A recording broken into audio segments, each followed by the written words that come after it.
Hello everybody. Today, as you can see, we're streaming and watching VITA-CARNIS by the one only Darian. I honestly don't even know how to even start saying that. But as you can see, he just uploaded a new video. It's 15 minutes long, about yesterday. So we're gonna watch this whole series though. So I'm thinking, there's like over 20 episodes. So what I think,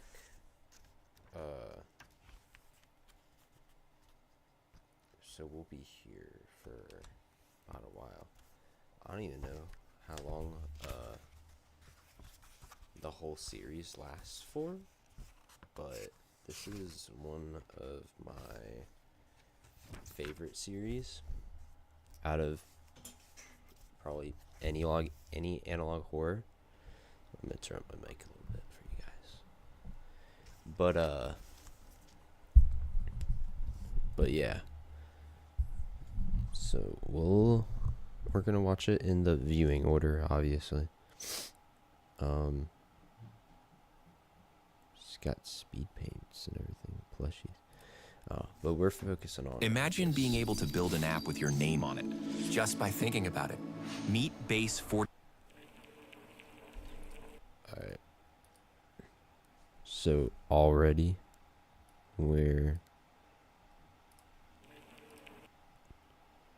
Warning, this video talks and shows imagery of graphic content like gore, violence, death. Viewer discretion is advised. You hear that, guys? Viewer discretion. And flashing lights. Don't forget about that.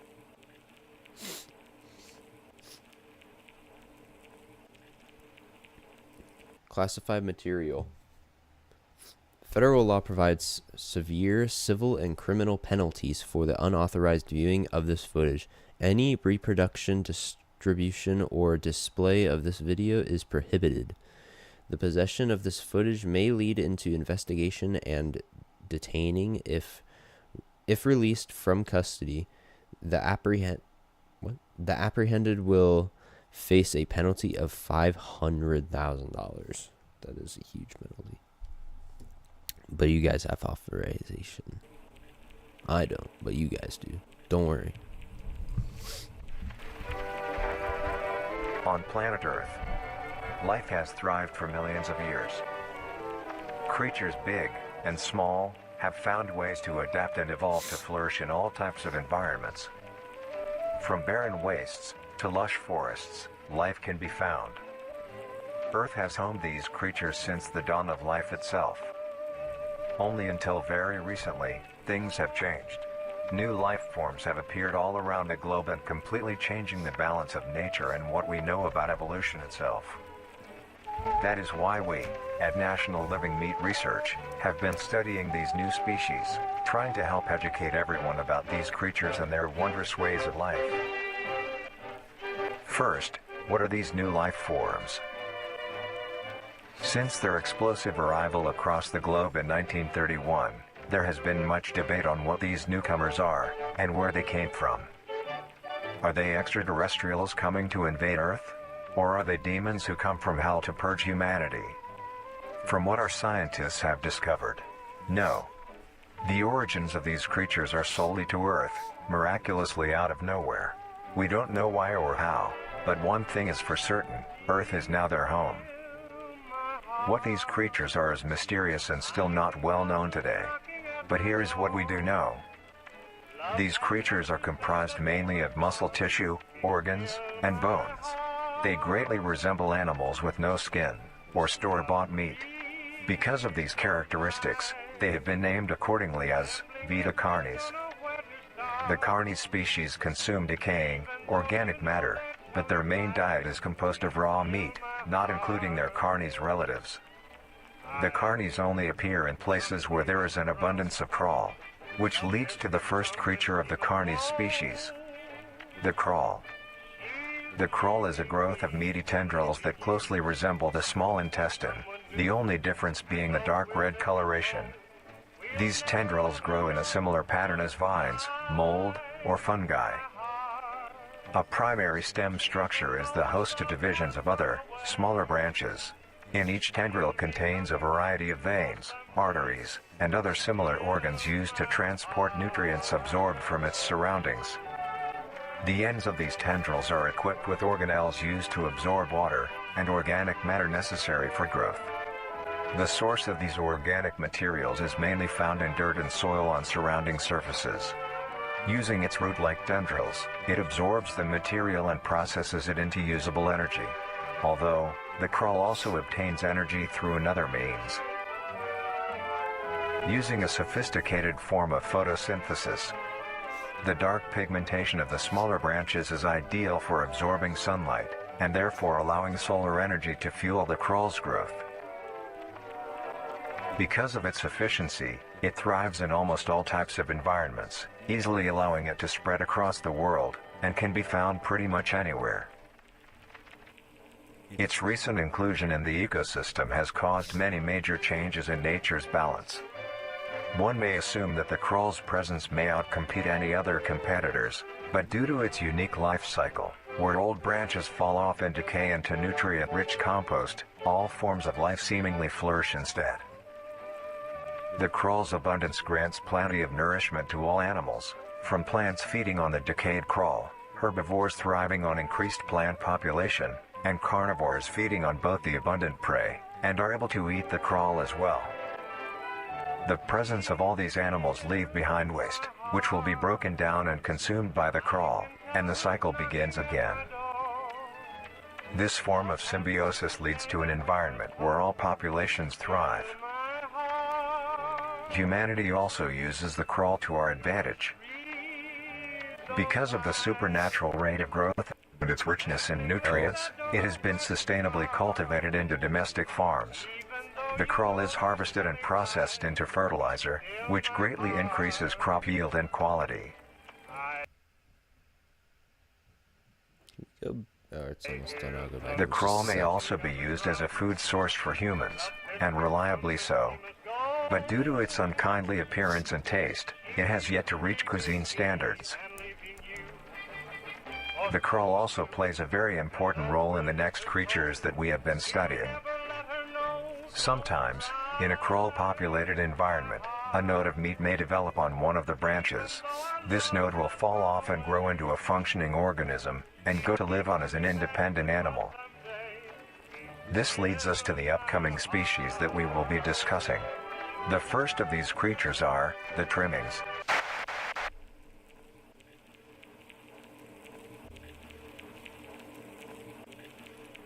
Okay, I want to go back real quick to it talked about like the first every time it talked about Also uses the crawl to our advantage. humans in it. Because of the supernatural rate of growth and its rich.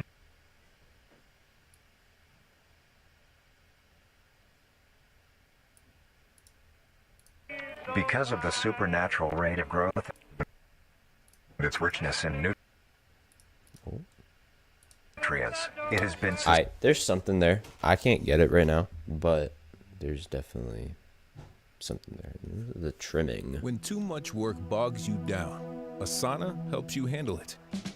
That's because Asana is... So this is about the trimming. Same viewer discretion. Ooh. the trimmings. Trimmings are small animals that resemble skinned raccoons. They are commonly known to have a plump body, round head, small eyes, nose and ear holes, and an agape mouth. They are also equipped with a diversity of limbs. All individual trimmings are unique, each with a different body shape, number of limbs, and other characteristics. One thing they all share in common is that they are made mostly of meat tissue, and are a maximum of 20 centimeters in length, no larger than a basketball. Its life starts with its separation from the crawl. It will wonder to find anything that is edible and able to consume. Although it is an omnivore, being able to hunt meat and forage for plant matter, trimmings are almost entirely scavengers. Their diet consists of rotting plants and meat, including, but not limited to, fruits, vegetables, roots, seeds, insects, and deceased animals. Although its appearance is unsightly, it is a cowardly creature, only fleeing, screeching, and hiding when threatened. Oh. Because of its lack of defensive traits, it lies near the bottom of the food chain, making it easily overpowered and picked off very regularly by predators. Naturally, its population would eventually die out. This is not the case. The crow constantly produces a large quantity of trimming nodes, keeping up their numbers. Naturally, trimmings can be found wherever there is abundant crawl. Trimmings grow at a decent pace, reaching maturity at around 7 months, having a maximum lifespan of 2 to 4 years. Although they are plentiful, humanity has no proper way to implement trimmings into society. Their overabundance has even considered them pests, due to them digging through trash bins and making excessive noise at night. Besides all of this, some people still keep trimmings as pets, and relatively domesticate them. No. That's like it's like a 6-legged, 7. Is it an 8th leg? It's like an 8-legged dog. But red and slimy looking. Nuisance or not, trimmings are a wondrous creature. From their plentiful numbers, to their skittish nature, they are truly a thing to behold. The next species on our list is the meat snake. The meat snake. It's another flash. The meat snake. To start working smarter, not harder, this video is for you. As a pharmacy student, I had one exam at least every 2 weeks, not including labs or assignments. If you struggle with time management like I do, It's the meat snake, guys.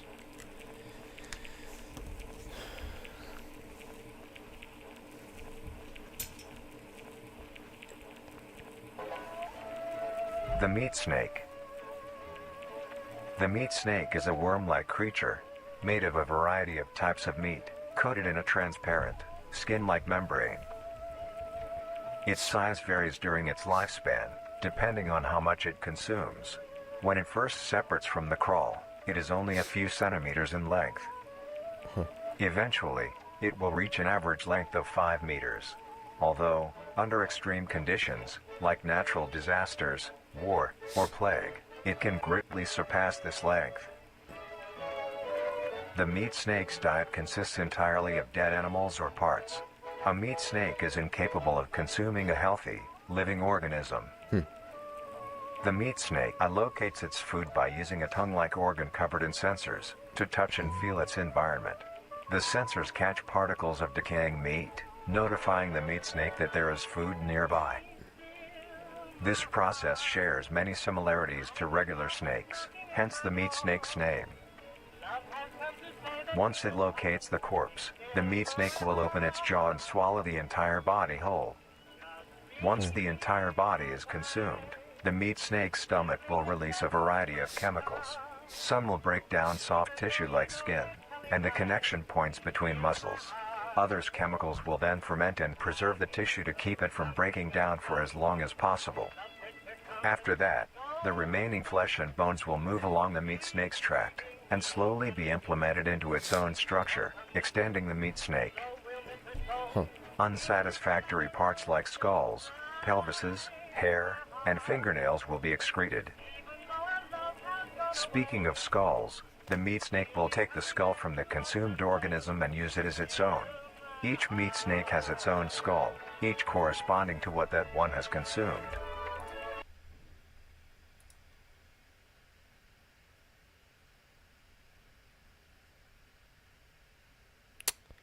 Is that supposed to be a human skull?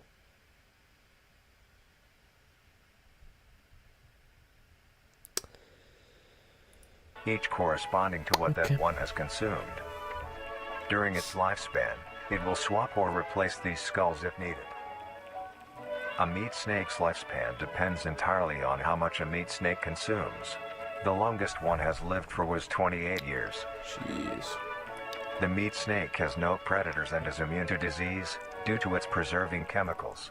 The only significant ways a meat snake can die is through starvation, burning, or complete destruction of the meat snake's membrane coating. Interestingly, the meat snake is the only member of the Carnis family that is able to reproduce. When a meat snake reaches an excessive size, and is in the conditions to do so, it will commence mitosis, splitting itself in two. Then the now two meat snakes will go on their separate ways and live on as two distinct organisms. Meat snakes can only be found in moderate temperature climates, not too hot, not too cold. Their population depends entirely on the amount of corpses available. Sorry, I keep pausing, guys. But good lord, it's like the size of a car, bro. Where there is death, there are meat snakes. Humanity will use them to our advantage. Meat snakes are a very efficient and clean way of disposing of any meat products. The preserving fluid within the meat snake's body disinfects the carrion, preventing the spread of disease. Humans use meat snakes in butcher shops as a waste bin, dispose roadkill, within war on the battlefield to dispose of festering bodies and parts, and within zoos to dispose of deceased animals. They use them? They are extremely tame, not caring if any creature is around them, only acting defensively when it is within consuming a meal. This means they are very easy to tame. Overall, meat snakes are a marvelous creature with a very interesting way of sustaining itself. It is an amazing experience to encounter one, as long as you don't mind the smell. Our next creature is the mimic. Oh, that's nice. The mimic.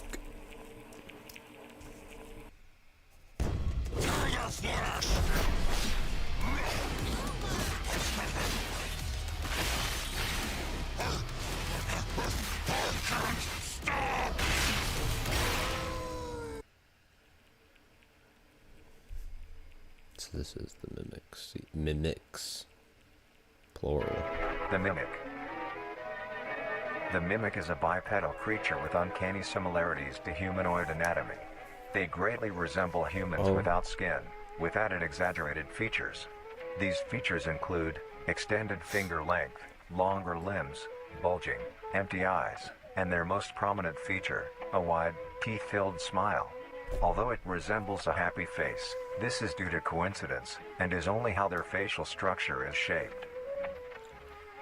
The maw of the mimic contains much more teeth than humans, and their teeth is comprised almost entirely of incisors, with some canine and premolars in the back. This tooth composition is ideal for biting down onto meat and swallowing chunks whole. A mature mimic's diet is comprised entirely of human flesh.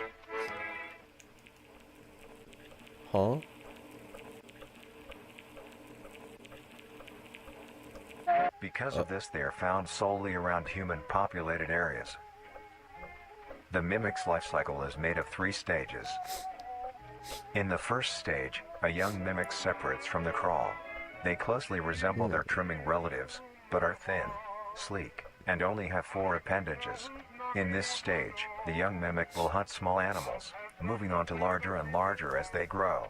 Once large enough, it will begin metamorphosis into the next stage of life. Once fully transformed, it will resemble the description mentioned in the beginning. Its hunting style changes and becomes much more complicated.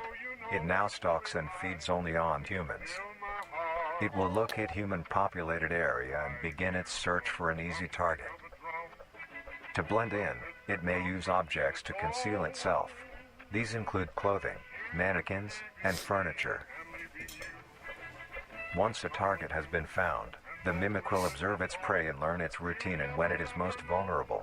This is typically when the human is asleep at night.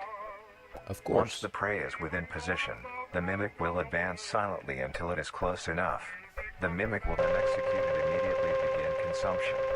Oh. Once the mimic has had its fill, it will leave the scene, a fair distance away from the human population, and begin to digest its meal. Although, in the case that a human is awake, a mimic will use a variety of sounds to either lure or startle prey into cornering themselves. Once a human is in place, it will swiftly attack and kill the helpless target. What?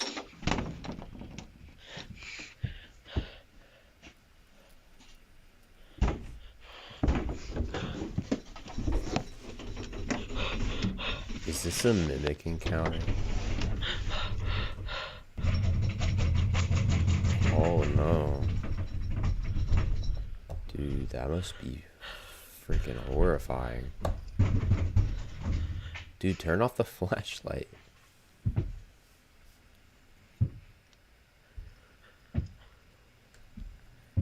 Yo, Dommy, bro.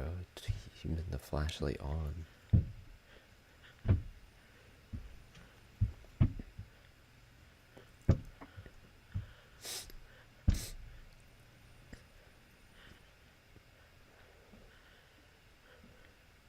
Oh no.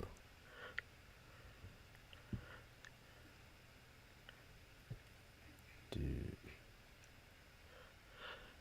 Oh no.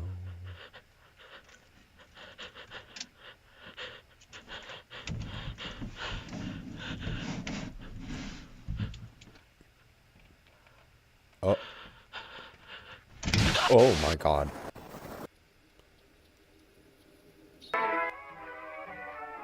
The next stage of the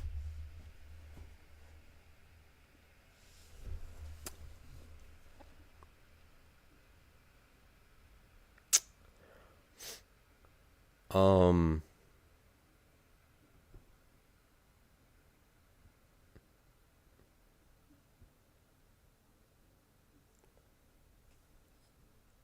Okay.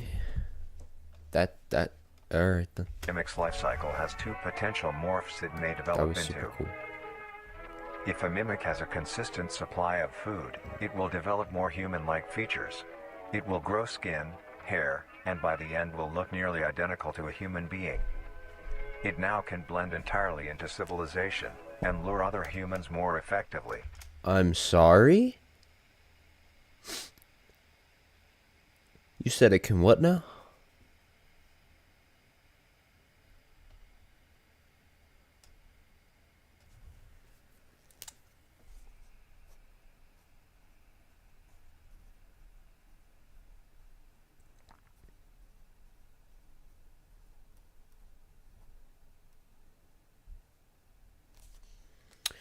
Uh-huh. The second type of morph happens when a mimic receives an overabundance of food. It will grow into a larger, more evolved hunter. Its proportions will increase in length, and its humanoid features will fade away. It grows a thick, dark Older coating of a mimic. flexible skin, which is highly durable, and increases in strength the more the elder mimic consumes. This excludes the face, which is now coated in a pale pink skin. The mimic's teeth have also moved deeper into the mimic's throat, leaving its mouth a toothless grin. It uses the dark hue of its skin to hide seamlessly within a dark environment. Its skills have also been heightened. This makes an elder mimic one of the most efficient predators on the planet. Oh. Because And of the obvious threat this poses on humanity, nations around the world have released instructions on how to be able to fend for yourself in a mimic encounter. Here are the instructions. 1. Avoid going out alone if your location is known to have mimics, or there have been mimic sightings. 2. If you encounter a stationary mimic, seemingly unfazed by your presence, quietly leave the location and alert your local authorities. 3. If pursued by a mimic, get yourself into a position where you are able to flee. Mimics will rarely attack if a person has a clear escape route. 4. In the event that you have been cornered by a mimic, roll into the fetal position. protecting your neck, face, and vital organs from attack. Make as much noise as you can to alert any other people. 5. If you have a weapon, do not use it. A mimic is fairly resilient, and any strikes or shots on a mimic is not effective enough to bring it down in time. Instead, use it as a barrier between you and the mimic to block any attacks. 6. In a situation where a mimic is hunting in the immediate area and is not aware of your position, hide somewhere low, like under a bed or behind other furniture. A mimic will not linger too long to search for prey and will move on. Be safe and avoid any encounters with a mimic at all costs. Next up, the harvester. The is it eating that person?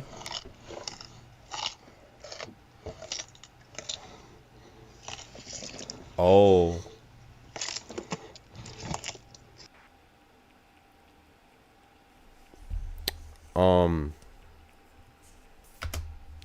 That one was interesting.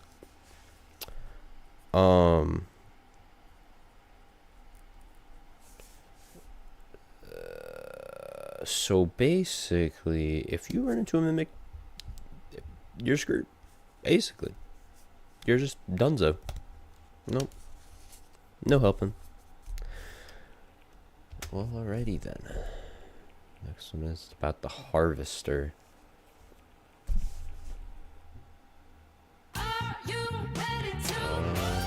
Especially after a nice 18-miler. Alright. Same warnings. The harvester. The harvester is a large, bulbous mass, with a large amount of tendrils spreading from the base. The bulb measures around 3 meters in height and 2 meters in diameter. The tendrils, on the other hand, can extend up to 150 meters in diameter horizontally. The harvester is a specialized form of crawl that grows in a unique and deadly way. A harvester is created when a node, that will grow into a harvester, instead of separating, continues to grow. Eventually, it will grow tendrils of its own. It uses the energy provided by its mother branch and expands its reach further, its tendrils, hidden just below the surface of the ground. The harvester is equipped with 2 types of specialized tendrils. The first type is bulky and flat. They lie the closest to the surface. These branches are lined on each length of the tendril with spines, extending in the shape of a bear trap. On each side of the branch, those particular spines have a vein that feed into them, that pump 2 types of venom. On one side, the spines can inject a neurotoxin, which will attack the nervous system of whomever it is injected into, causing sudden paralysis. The other side can inject an anticoagulant, which when injected, prevents blood cells from clotting. Whenever a large animal moves across the area armed with these tendrils, the branches will clamp onto the animal and thrash violently. Once the prey has been injected with both venoms, the tendrils will rest and the prey will immediately collapse. The animal will be unable to move due to the paralysis, and the wounds caused by the thrashing spines will not stop bleeding. All the prey can do is lie patiently, until succumbing to blood loss. Once the prey has bled out, the second type of tendrils come in. They lie below the spine equipped once. These branches are thick, but very sturdy. They share similar anatomy to the small branches of the crawl, equipped with organelle that absorbs nutrients. These tendrils sense the blood, and move their way to the surface and begin to absorb the vital fluid. Once the blood has been consumed, the tendrils will wrap around the body and begin to shuffle downwards.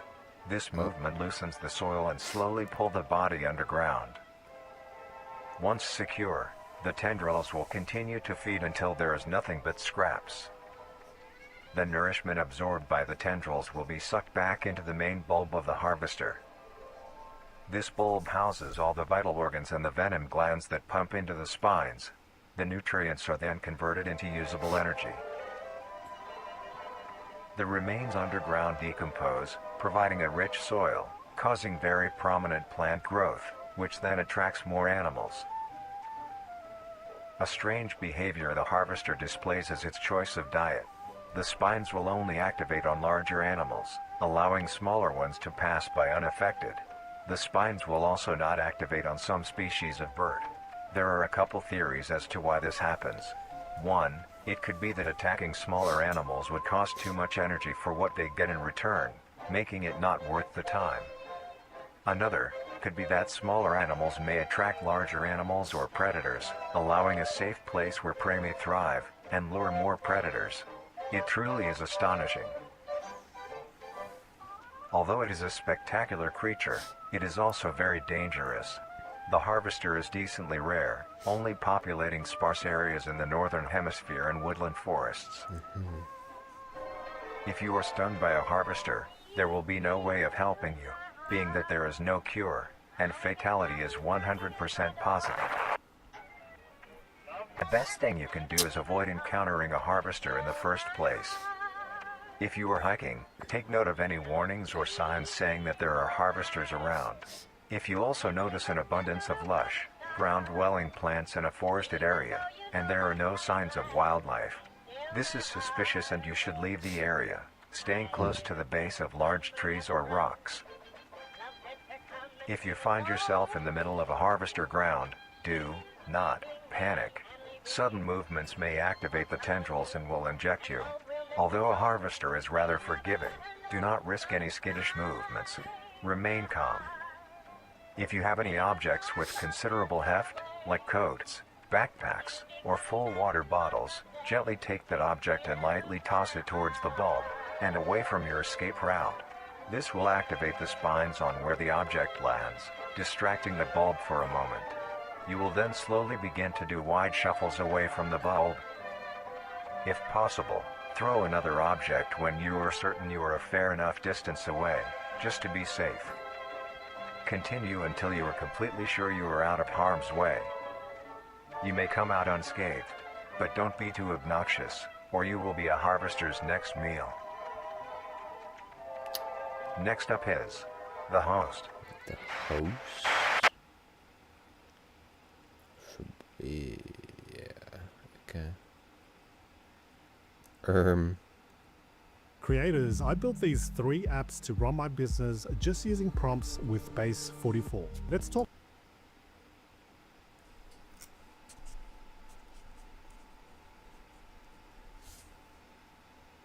The host of influence. Host of influence. The host of influence, more commonly referred to as the host, has its name derived from a host who invites guests to an event. Not to be confused with a host, a harborer of parasites or disease. The host is a semi-humanoid looking organism. It has the structure of a head, torso, and arms. Other than this, it shares no other characteristics. The lower half of the host is comprised of a mass of fibrous tissue and tendrils that burrow into the ground to hold the host in place. Instead of skin, the host is covered in muscular tissue fibers, tendons, and veins. In some parts of the body are covered in a meaty plate, used to cover any large exposed areas, but allowing movement. The host's head has a smooth surface where the face should be, attached to a crooked neck, which houses a slit in the front used for feeding. On the host's back is a mound of pores. Protruding from these pores are hollow, hair-like structures, extending outwards. These hairs are barrels that release spores produced within host's body by being fired into the air. These spores are hazardous, so keep clear of them at all costs. Luckily, the host is rare, only found in North America. Obtaining info about the host is a very risky and daunting task. This is because of their rarity and of how dangerous it is to be up close to one. The spores released by a host is very dangerous when inhaled. A host will release a cloud of spores into the air, which will be picked up by wind and carried great distances. If an organism inhales the spores, the particles will find their way into the organism's brain and infect them. An infected organism will show no symptoms of infection right away. But a couple hours after infection, the infected organism's behavior and thought process will change. The first symptoms that appear are restlessness, sluggish movement, numbness of joints, and lack of coordination. Then more serious symptoms appear over time. These include dizziness, migraines, impaired speech, and trembles. If you, or someone you know, show these symptoms, contact poison control or emergency services. After a total of 6 to 7 hours after infection, the organism will cease all activities they were previously doing and begin to walk. The direction the infected will walk is towards the host whose spores have been inhaled by the infected individual. If the infected makes their way to the host, they will kneel down in front of it, expose their vital organs, and the host will promptly gut and remove those organs. Bro, what? The host will consume them and discard the leftover scraps. However, if an infected organism doesn't reach the host within a 36-hour span or is treated for their infection, the effects will wear off and return back to normal. If a host is unable to find prey or doesn't like its current location, it will unroot itself and move to a new location. Their scarce numbers and the hazard of being around one makes getting info about the host very daunting. All you need to currently know is that the host is extremely dangerous and should be avoided at all costs. Yeah. Next, the monoliths. What is that? Oh shoot, my what happened?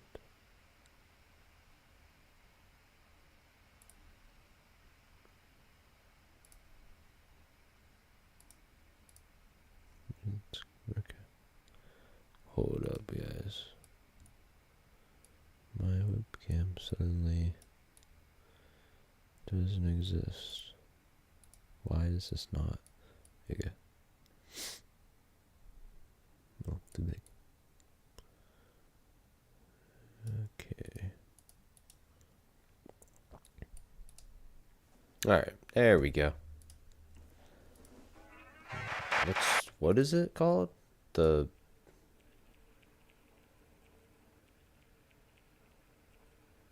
don't even know.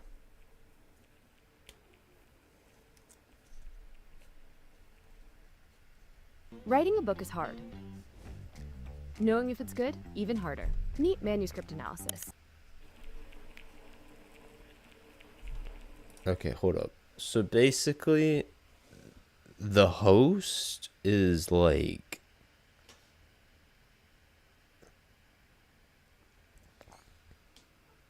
That is a horrible way to die, along with the harvester. And then the mimic just straight up eats you. Quite literally, the only chill ones so far are the trimmings and the meat snake. Everything else just wants to kill you. Excellent. Let's watch the... What is it? The monoliths. The monoliths. The monolith is a very new creature, only showing up in June of 1972, in the area of... There are only 7 monoliths, all of them located in a circular position, 1.5 kilometers in diameter. This ring of monoliths surrounds... Huh? The monolith is a Titanic-sized being, measuring roughly 120 meters in height. Each monolith has 2 trunk legs that are firmly embedded underground. The legs connect to a torso. The creature itself is made of hundreds of thousands of meaty strands, tightly woven together to form the structure. These strands end at the neck, fusing into a solid mass of hardened flesh in the shape of an upside-down triangle, with a hole in it. Ew. Ew.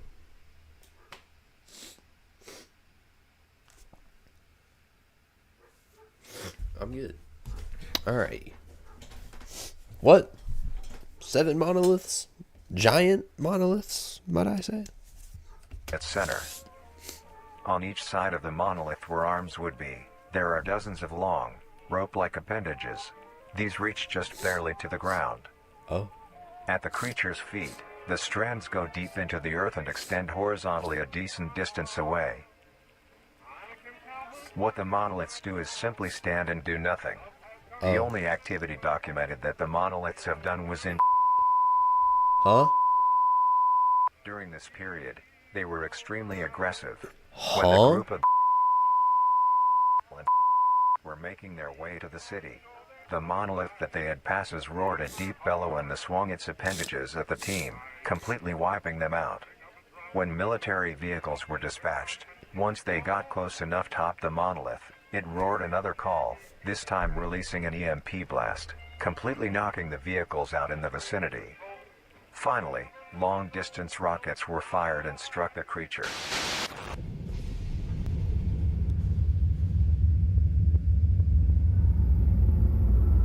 What is that? Oh.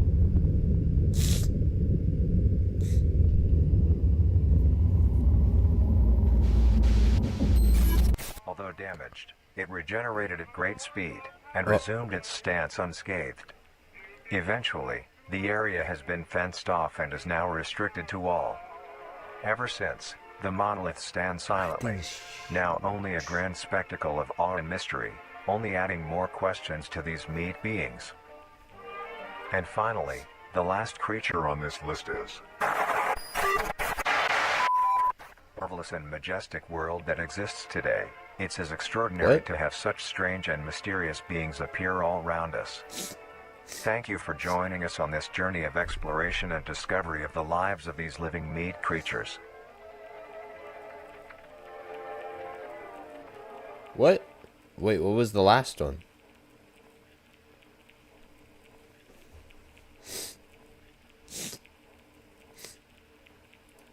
Hold up, bro. Okay, I was gonna say that the monoliths were chill. I was wrong. Almost immediately.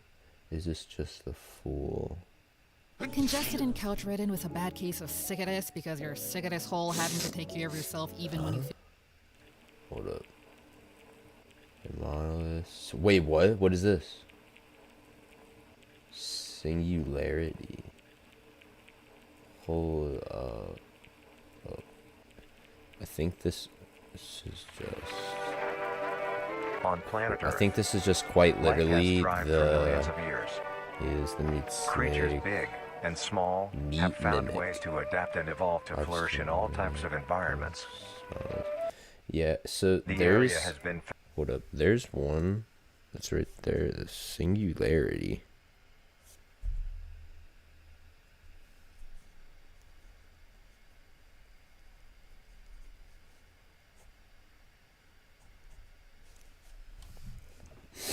It didn't show this, it didn't want fenced to off say and this is now one's name. restricted to all. Ever since, the monolith adding more Just fast forward a little. feature on this list is Wait, what? Hold on a minute. I need to go back now again. Sorry, guys.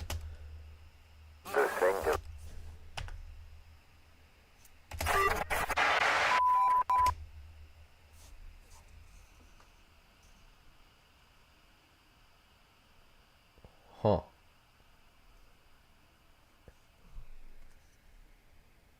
Interesting.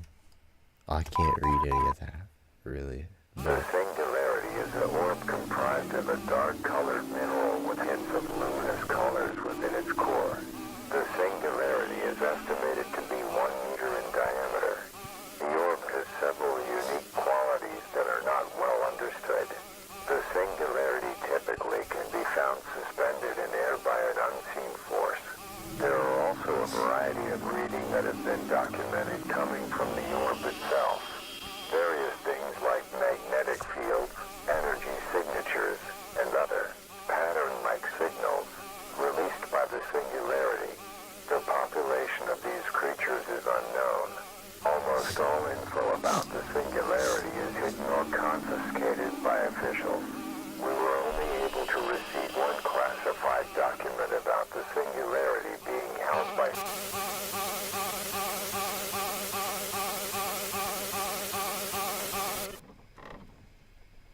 It's another... marvelous and majestic world that exists today. It's as extraordinary to have such strange and mysterious beings appear all around us. Thank you for joining us on this journey of exploration and discovery of the lives of... Oh, we're gonna pause real quick. Are you telling me that, so basically, almost none of these things are chill? And most likely this will be the end of humanity. So the singularity is like... Let's recap a little bit. So... Or... No. This one. Let's recap a little bit. So the crawl, it's literally just like a bunch of meaty vines type thing. And I think they said it's edible, is what they said, but it just doesn't taste good. stem structure. And then the crawl produces kind of like a meat thing on it, but it produces the trimmings, or it produces all of these, I think, except the singularity and the monoliths. I don't know, but yeah, the trimmings is just like a little, I guess, like a scared puppy kind of thing. I don't know. It doesn't really do much. And then there's the meat snake.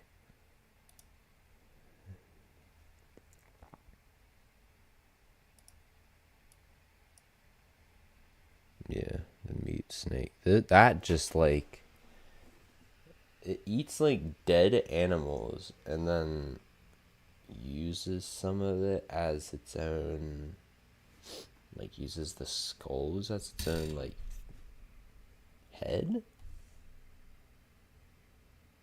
And then there's the mimic, which is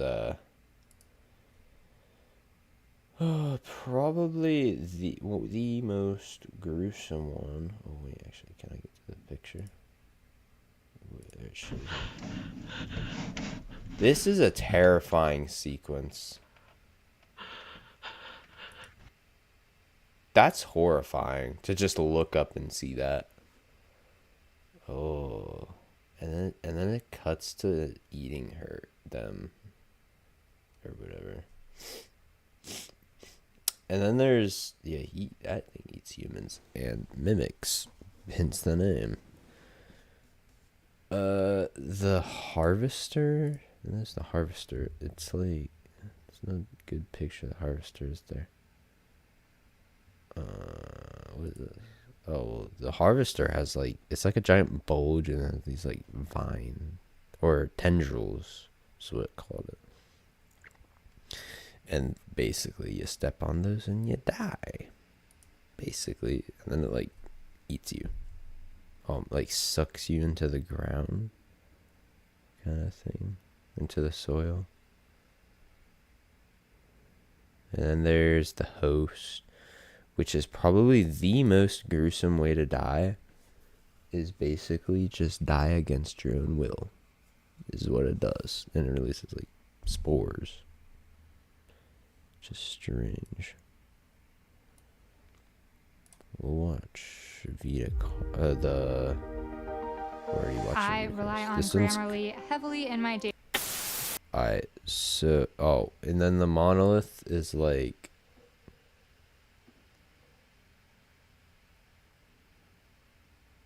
a giant guard, I guess. I wonder if the singularity is what's in the middle of the 7 monoliths. Because it bleeped out everything that had to do with that. Like, stuff didn't start getting confidential until the monoliths. I don't know. But then there's the singularity, which is a giant orb thing that does nothing and is mystery. So, Let's watch Cook at Home Kitchen Cheese Crawl Penne. What? So we're cooking crawl. This could be the greatest discovery of the age. So we're switching through TV channels. Have any information of the whereabouts of... Whoa, whoa, whoa, whoa, whoa, whoa, whoa, no, no, no, no, no, no, no, no, no, no, no, no, no, no, no, no. It doesn't get to do that. Have any... Doesn't get to do that. Who? Wanted by the CSIS. I dropped my phone. Oh, what the... Wait.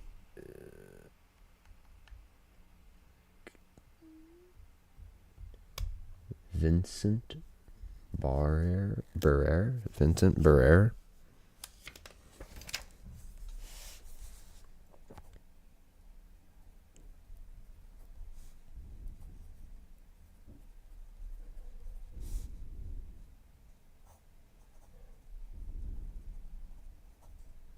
So Vincent Barrere is just missing. That was... Wait.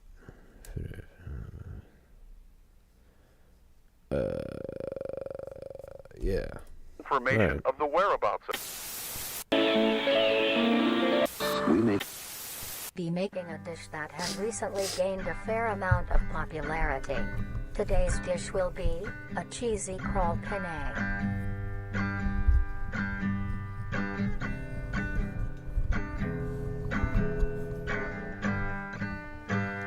To start off, these will be the ingredients you will need.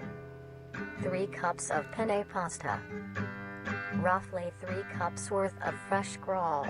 Try to get a variety of sizes when you buy yours, or when you harvest them yourself. 1 cup of cheese. Yo.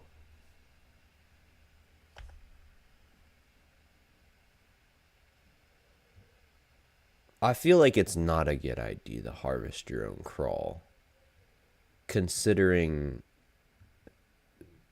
the things that it produces.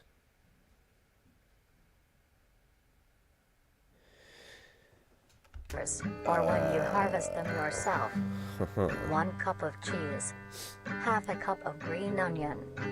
1 teaspoon of salt. 2 tablespoons of Cajun spice. 2 tablespoons of parsley. 1 tablespoon of dill. 1 tablespoon of garlic. A pinch of pepper. And finally, the most crucial ingredient.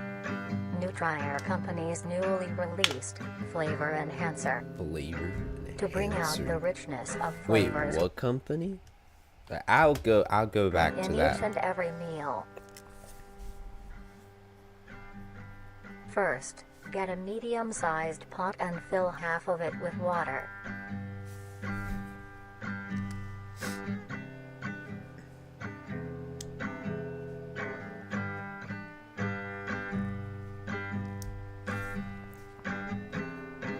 Add a pinch of salt, which is used to help the pot come to a boil faster and help flavor the pasta. Then, set aside to boil. Grab your crawl and a sharp knife. Begin to cut the meat into a rough mince.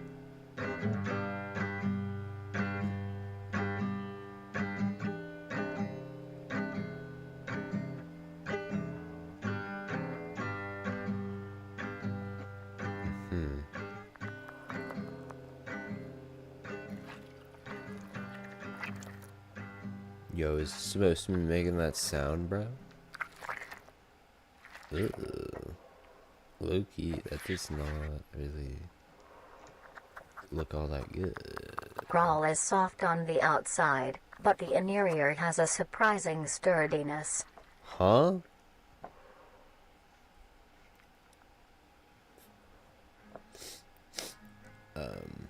Then, gather the meat and set aside.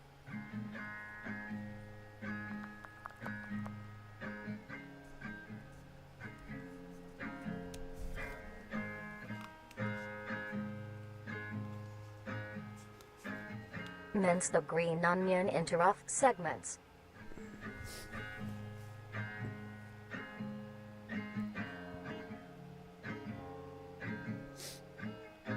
Take this mince and set aside as well. Next, grab your skillet and preheat with along some oil.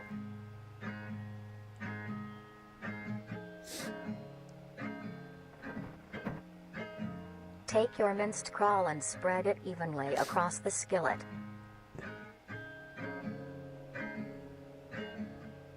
Stir occasionally until crisp and brown.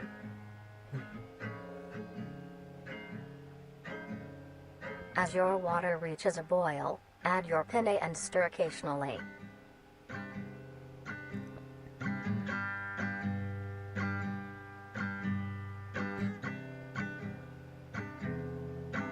Cook until soft. At this time, your caul will be brown and crisp. Oh. Add your minced green onion and then the spices.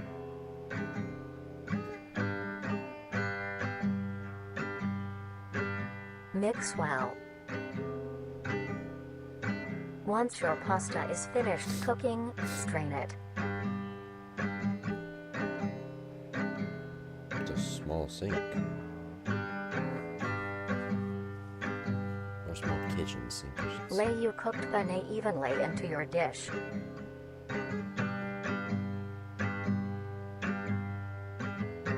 Then add the caul topping.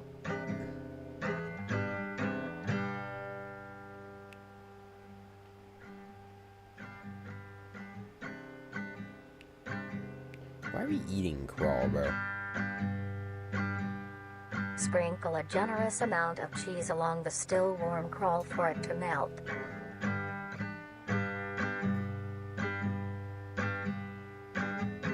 At this point, finish preparing the dish with your flavor enhancer, but allow your dish to cool to a temperature below 60 degrees Celsius, or else the enhancer will not work. Huh. And now, you may serve and enjoy.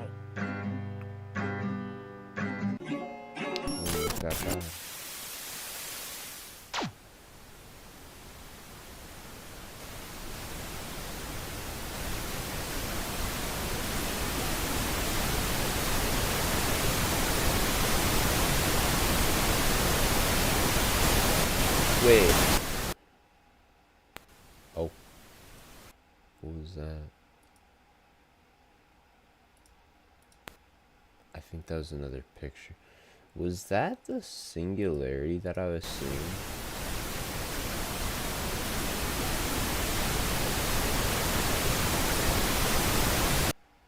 You can just barely see it. I think that's the singularity.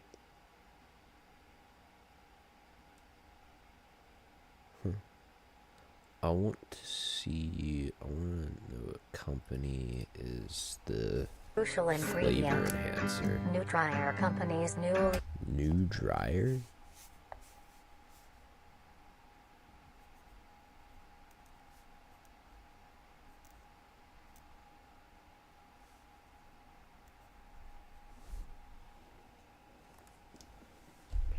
Huh. Alright, so now we have Guide to Owning a Pet Trimming. Are you ready to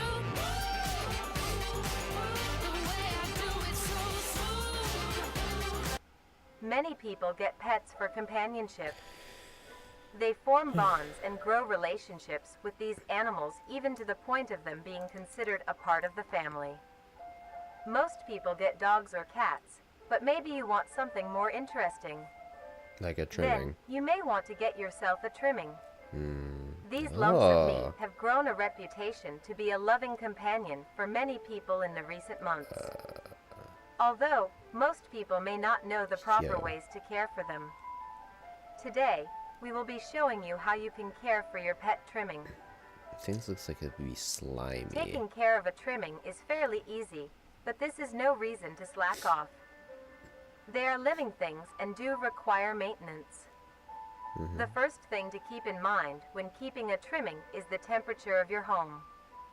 While trimmings are resilient to both high and low conditions, you want to keep your base temperature near room temp, maybe slightly cooler. That being said, trimmings prefer warmer areas to nest. A simple setup you may use is a box with some blankets on the inside. Make sure there is enough for your trimming to cover itself. And now, you have a comfy bed for your buddy. Next, you want to give your trimming the best diet possible. Trimmings are not picky eaters, and will eat anything you give them. To keep your trimming healthy and strong, a diet of dry cat or dog food that is high in protein, provided 2 times a day, is best. As a treat, you may give your trimming any scraps of your food. Things like apple cores, banana peels, or eggshells are a perfect snack. A thing to remember is trimmings are nocturnal and make plenty of noise. Yo.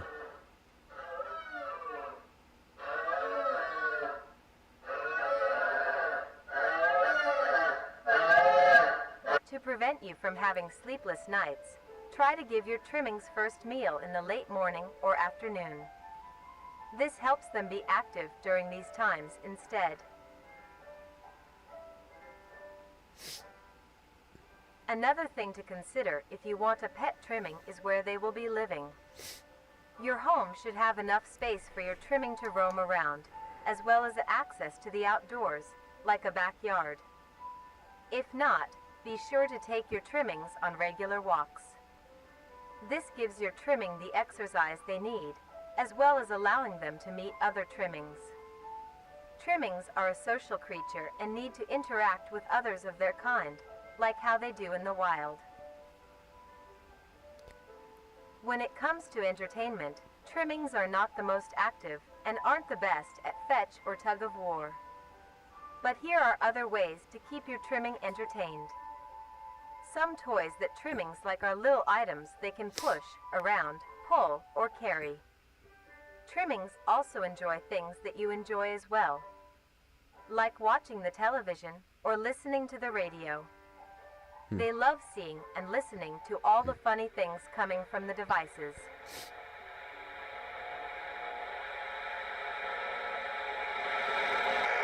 After a long day, your trimming might be dirty and need a wash.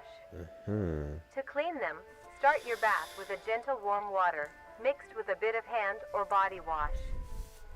Gently scrub the trimming's feet, armpits, belly, and neck fold. Remember to be careful around their face, and avoid getting soap in their eyes, nose, and mouth.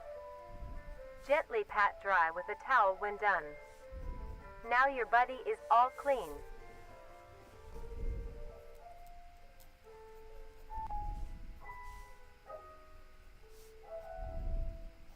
And lastly, as said before, trimmings are social creatures, so be sure to give them plenty of affection. They love receiving pats, scratches, and pets. They also love to sit with you and cuddle. Since they communicate with each other in the wild, it is best to replicate this behavior with them as well. Simply talking to them is plenty enough. You can talk about your day, if anything interesting happened at work, if you are working on any new recipes, or talk about the weather. Trimmings are very good listeners and love to be involved.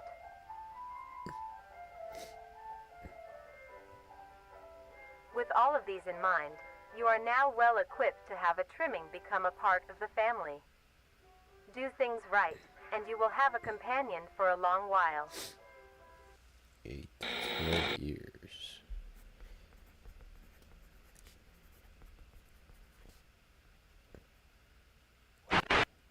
What? I was under their page. What was that writing noise? Okay. So it listens to the TV, it listens to the radio and watches the TV. And it makes probably the most horrible noise at night.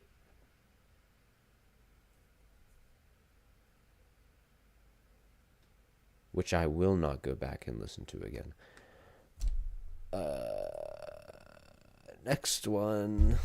Creators, take these 3 apps I built to run my business made with Base 44. They're ready for you. What's this one? Meat snake specimen archived footage.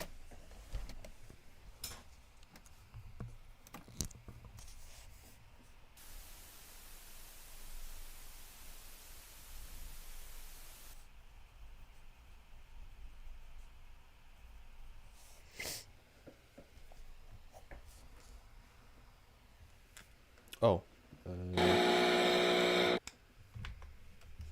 Look, he wasn't reading chat.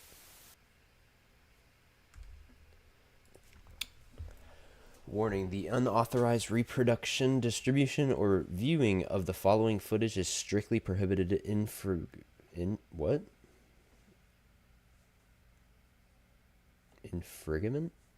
of these instructions leads to severe penalties enforced by federal law. Discard this tape immediately. You guys are authorized.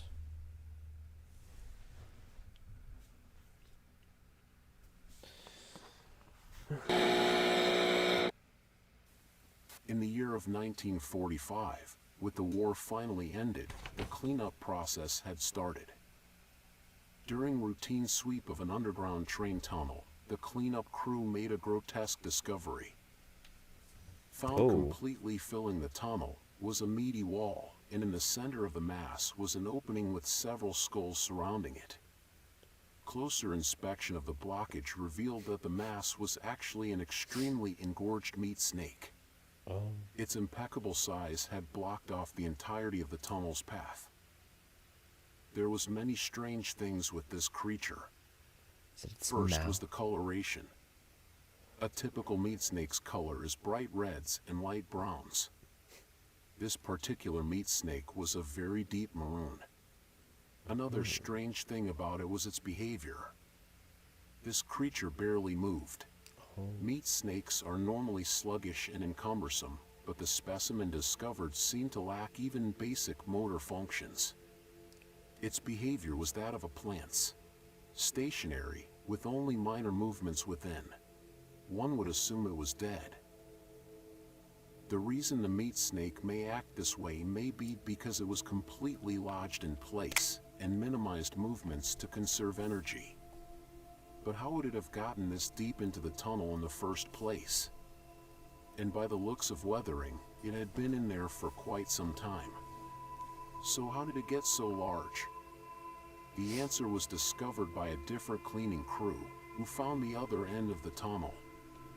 They followed it until it met with the other end of the meat snake. Alongside it was a huge pile of Oh my god.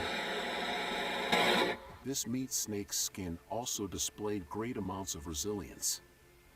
It took several days of cutting to even obtain a sample. Here, you can see the clear difference between this meat snake specimen versus a normal meat snake's membrane. Testing on the sample showed that it had great immunity to damage. It tolerated extreme freezing temperatures, extreme heat temperatures, and even high doses of radiation. It is a wonder how such durability can occur in an organic creature. Another strange phenomenon is the smell off the skin. Normally, it would have a sour smell of rotting flesh. But the specimen displayed a rather pleasant smell, like that of cooking scrambled eggs. Meat snake was later discovered to be missing by unknown survivors. How the meat snake grew in size was discovered to be... So we don't get any information on whoever that was. That's another image. Or whoever... What? Bro. So... They found a bunch of carcasses next to it on the end. On the other end of the meat snake. And it doesn't move. So... Did... They like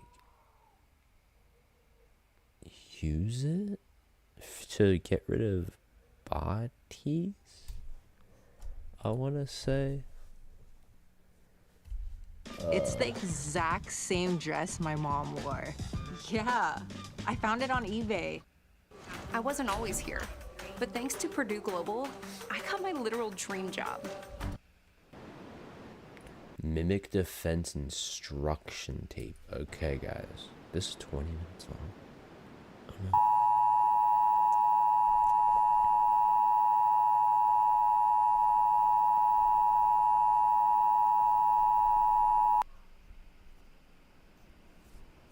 As of the time of this video's release, we have been facing a concerning increase of missing persons and fatalities on a global scale. The reason for this is because we are under attack. We have discovered that there has been a significant growth of mimic populations, which is threatening public safety. National leaders have released this instructional recording to teach you on how to defend yourself. Here is what you need to know about the threat. Mimics are humanoid, intelligent predators that are highly adaptive and feed solely on human prey. Mimics gain information on people by watching their daily lives and pick to hunt people when they are most vulnerable. The most common times a mimic will attack is when you are asleep, that walking alone, or in a cornered position. Mimics are cautious and calculative creatures, taking precautions to ensure a successful hunt. They utilize various tactics to capture a person by surprise. One of the more well-known tactics is hiding itself inside of furniture, to blend into its environment. Common objects that mimics can hide inside are sofas, recliners, wardrobes, ottomans, and other places a mimic can comfortably wait. Mimics are able to contort their body in ways that allow them to fit inside smaller places. They also use it to expand their body, making themselves appear larger for intimidation. Another method mimics use to blend in is their ability to put on and wear clothing. Mimics put on layers of shirts, pants, and jackets to hide their bright red skin and blend into densely populated areas. In very rare cases, mimics can develop and grow to look very similar to human beings. Pairing this with clothing, it can be very hard to tell the difference between a mimic and a person right away. If you are unsure if a person is a mimic, look out for key features that may reveal their true form. Look for abnormal facial features, like large, bulbous eyes, flat noses, wide mouths and an uncanny smile, and clammy skin. Also pay attention to other exposed body parts like hands. Mimic people will have long fingers with no fingernails. If you are unable to see their face or hands, watch their walking pattern. Mimics' legs are long and hunched. Their walking will be unusual and irregular. Here is what you do if you are met with a mimic. If it stands before you, do not panic. Stand your ground and try to appear larger. Wave your hands and make plenty of noise. Maintain eye contact. A mimic will hesitate to attack a potential threat. If you are armed with a weapon, aim for the head or legs. These are the best areas to hit to immobilize the threat. Fight back and don't let it get a hold on you. If you find a mimic that hasn't discovered you yet, stay out of sight. Call the authorities and alert them of your location. Stay where you are to avoid startling the mimic. If the mimic gives chase, run. Try to get somewhere out of sight and hide. Do not leave the area. Officials will need to locate you to help. Stay low and stay quiet. With the information you have learned, use it well, and stay safe. Excuse me? You're reading wrong. Put these on. Show me your book. I'm gonna take a picture of it. There's still a whole another, 15 minutes in this video? What the heck is taking so long, man? Put in another tape.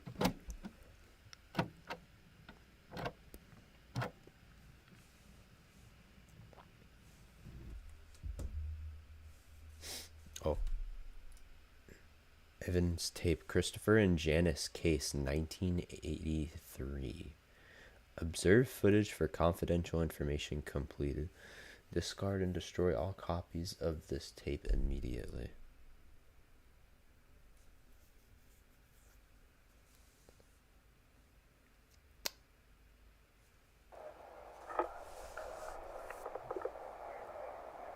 Oh, I love that we're getting actual found footage with these. Yep, it's working. Hey, can we get a move on? 1 sec. Yeah.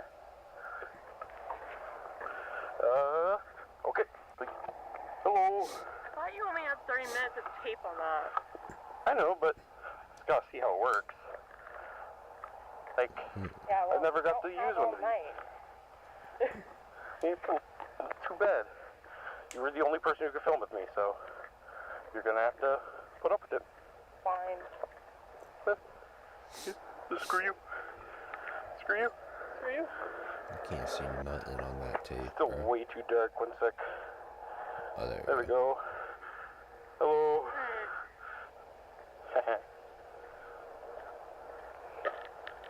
Cold.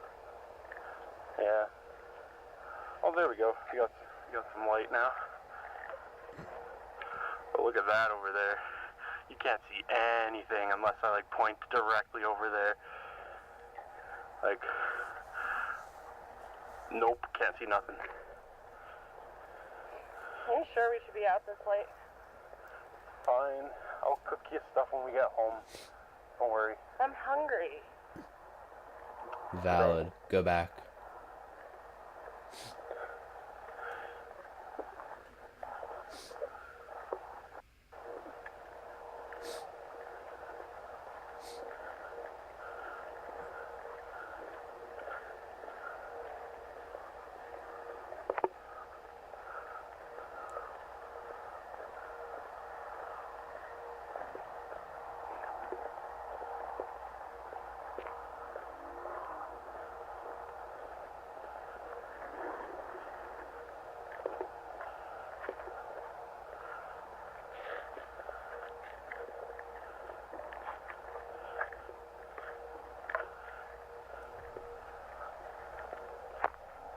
Is it snow or it looks like snow a little bit. Wait. Oh no, that's sidewalk. I'm stupid. Shit. I'm dumb. Sidewalk. I thought that was snow. It still turns off and on randomly for some reason. Like, it's the best thing I could get my hands on, though. Turning on and off, but it's the only thing that they would give me. Just did it again, It works, man. though. I just gotta watch. This is gnarly. Keeps It's doing not my fault this guy lives in a fucking dump. We're almost there. We just gotta get through the woods. What guy, bro? You see it, though? Hopefully I show up on camera, though. Hopefully there are lights out there. Like, people still live there, right? Can't be that bad. Pretty dark for me. But it was just one guy. I don't know why. Like, why would they get rid of everything?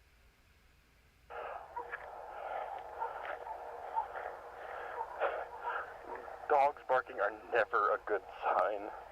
No. The sky looks nice. This thing can't capture it.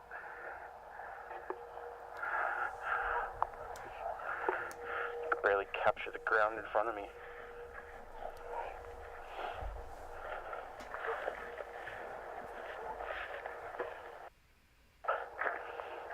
So, what are we doing out here exactly? Well, supposedly they found some guy. Like, it was like a grody scene. Like, it was disgusting. Like, they had to get rid of the trailer he was in, and then like they didn't let anyone nearby, and it was like this big conspiracy. So I'm filming that. Hopefully I get a good mark for it.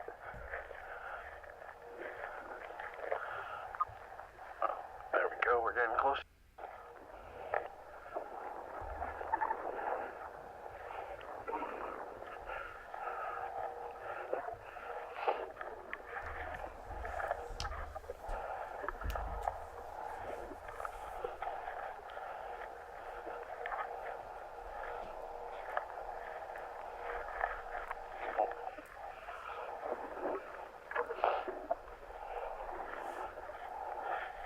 Oh, it's bush.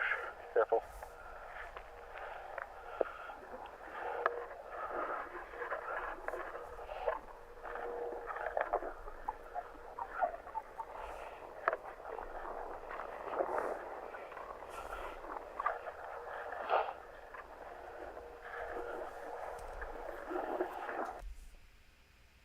Love Roblox? Earn Roblox digital gift cards with Microsoft Reward. I know where we're going. Yeah, we're almost there. We're on the road. We're right next to it. We're on the road now. Like, it's literally up there. Okay. Come on. It's not too late yet. Hungry. Valid. Go back. Yeah. Still hungry. Doing okay. Almost there. There's no way they don't encounter It'll be like 5 minutes. 5 minutes, okay? We're on the road. We're almost there. We just got past the tree line and make the way to the trailer park. Then we can go home. Okay? Okay. I don't want to be out here either. It's a weird place. Then why are you out See, there? we're right here. You go ahead. You can't see up there. That's tall grass, man. Why are you even there? Just up here. There should be a path. Right there, yeah, right here. Bro. See, I found the path. We're all good. No, you're not. You're in the middle of nowhere, bro. The actual middle of nowhere.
This way. I think this way. Yo, look at this. I didn't see this on my way over here last time.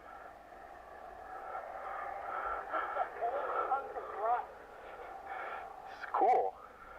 Like, we could get a shot of this in, like, atmosphere, you know? It just looks like tetanus to me. Hold till... One sec, let me get a good lighting on that. There we go. Yeah, look at that. That's cool. Like, look, there's like old stuff here as well. Anyways.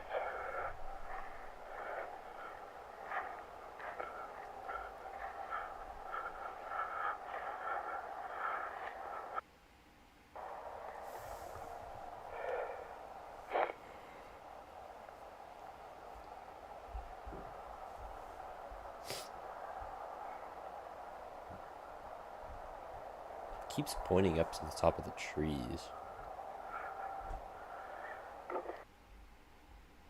We're on the flat part now. Yeah, we're close.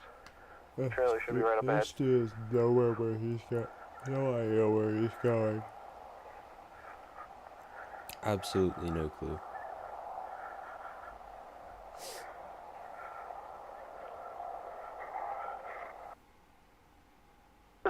everyone was. There's no one here now, though. Not a single building in sight. Huh? Except, like, way over there. But there's no one here. It's the strangest thing.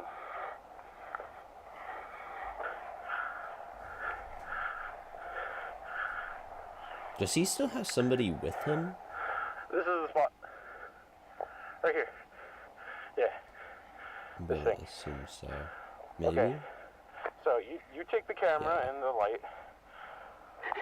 Point it at me, but don't point it at my eyes, please. Make sure.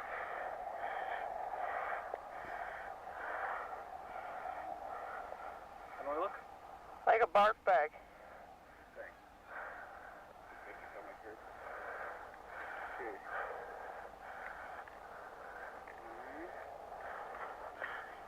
All right, give me a second. And let me do a little read.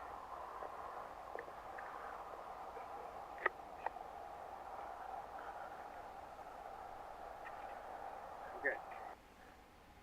Year 1920, teenage boy was coming home from the trailer late night.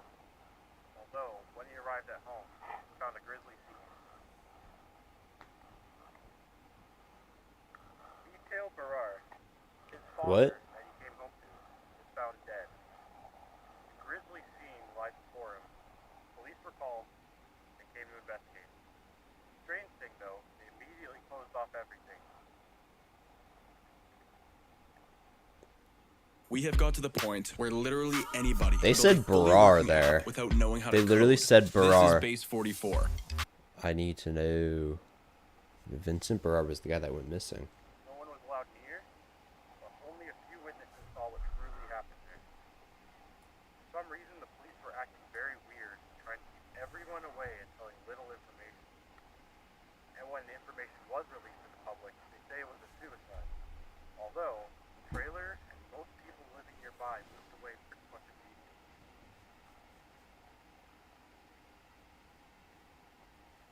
Police say it was a suicide, but witnesses that did catch an eye of what happened say the scene was much too grisly to do that. But police haven't come out about anything yet. So that's why I'm here to answer what truly happened. And that's it for now. You said grizzly way too much. What? You said grizzly way too much. Too much? Yeah. Okay, should I retry? Sure. Okay. Pause. That one turned out alright, I think. Yeah. Yeah. Wait, why is it rolling? Did you catch that? Oh. 30 minutes to film, and yet you screwed. I needed someone to film. Oh. Alright? No hard feelings, okay? Okay. It's pretty scary out here. I know. I understand. Yeah, because, like, back there was the perfect time for a serial killer to just jump out and grab us, you know? Yeah. Cut it out. Scary enough as is. Chris? Chris? Chris? This dude jinxed Where are you? himself. Chris! Come on! This isn't funny! Yo, the mimic got him, bro. Chris! I just want to go home, come on! Fine, I guess I'm going home without you. I'm cold, tired, and hungry. If you want to stay out here and play games, you can.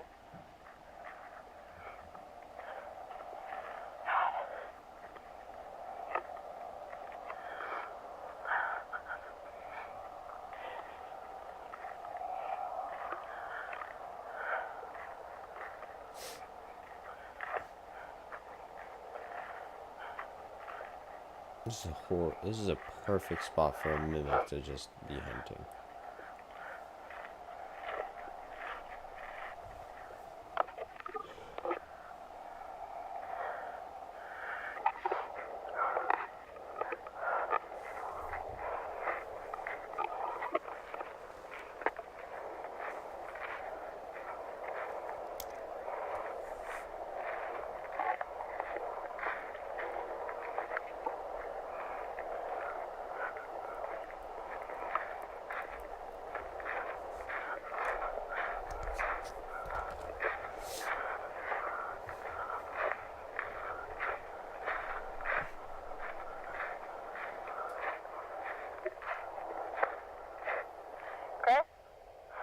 What are you doing? Because this isn't funny. Oh. That thing's huge. Welp.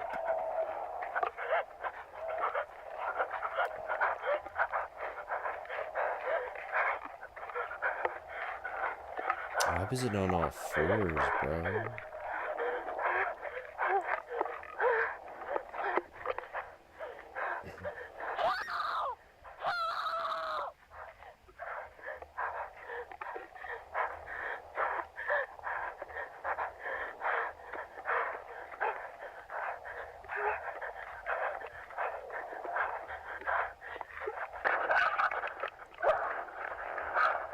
Did it get her?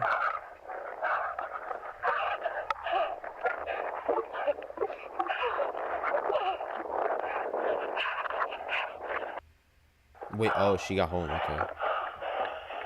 That confused me so much. Oh my god. Dude, it's breaking into her house. Oh.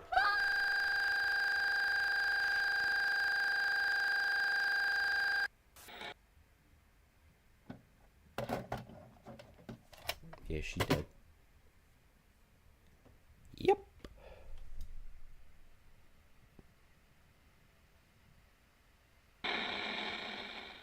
Another picture.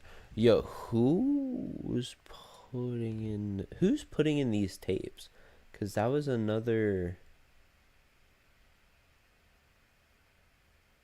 There was a breath there. Yo, but I think I'm gonna leave it off here, guys. And then we'll finish more of these another time. Because we're about...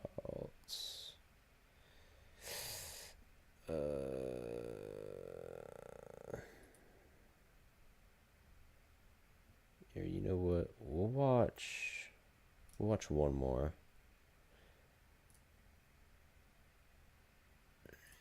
This is the Species Anomaly Report. Warning, this video contains flashing lights, loud noises, and graphic content. Viewers be advised. Be advised.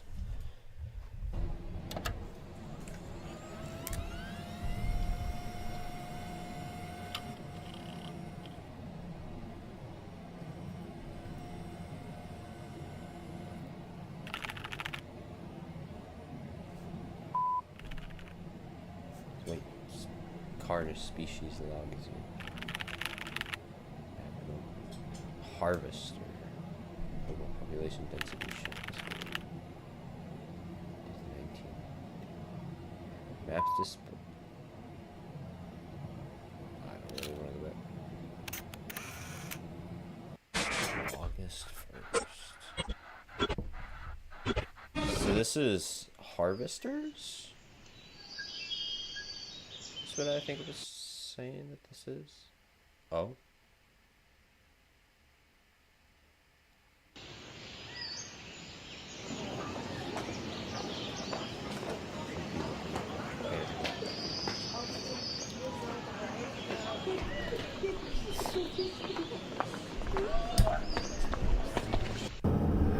So, is it crawl?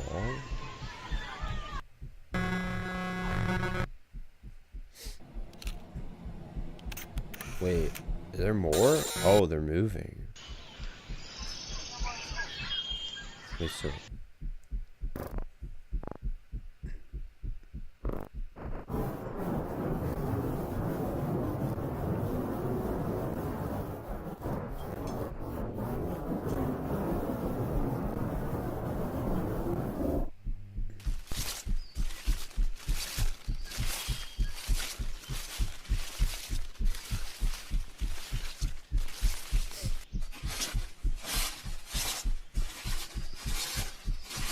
What is that?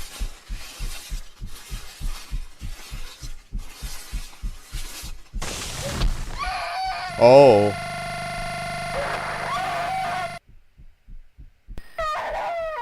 Is that one of those kids? Oh No.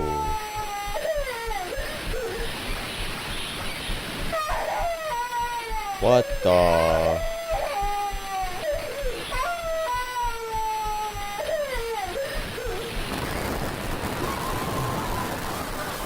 What is that?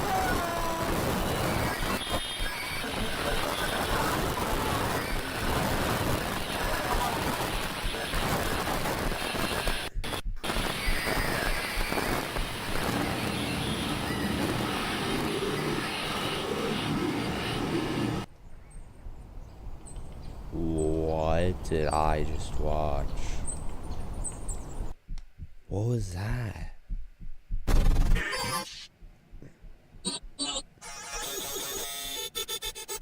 They're moving closer inland. Oh, so sit on. Okay. What again? Oh.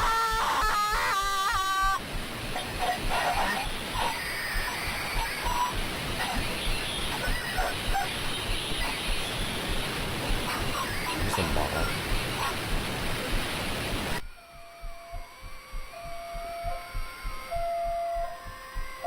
Wait, is that them stepping on a harvester?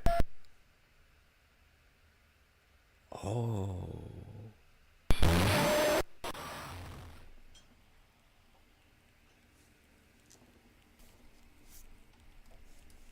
Oh.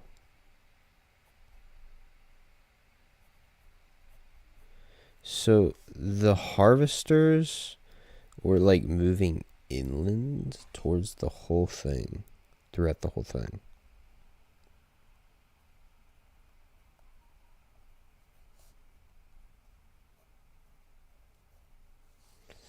And then there's like a family of some kind that I guess got caught, and two of them got caught. The child and the mom got caught in a harvester, I guess. And what it looks like is that they died almost immediately. But I think that's where we're gonna leave it off, guys. So I'm getting tired for some reason. But that's where I'm gonna leave it off, guys. And I will hopefully have a part 2 to this. I think I'm pretty sure it's like in seasons. Like this, obviously everything that we just watched would probably consist of season 1. And everything here I think is, honestly, I don't know. But like the oldest one is like 3 years old, I think. This one is only 2 years old. But yeah, definitely go watch the series for you guys selves. The channels right here, Darian, whatever that says. And go subscribe and support that guy, man, guys. That this is probably one of my favorite series, definitely. Out of all of it, the analog horrors that I've watched, this is probably the best, one of the best ones. And I just love the found footage parts, especially. Those are, you don't see a lot of those in some analog horrors, so that's good. It's good that those are there. But anyways, guys, that is all that I have for today. So, yeah. I will see you guys in the next video, next stream. Goodbye, guys.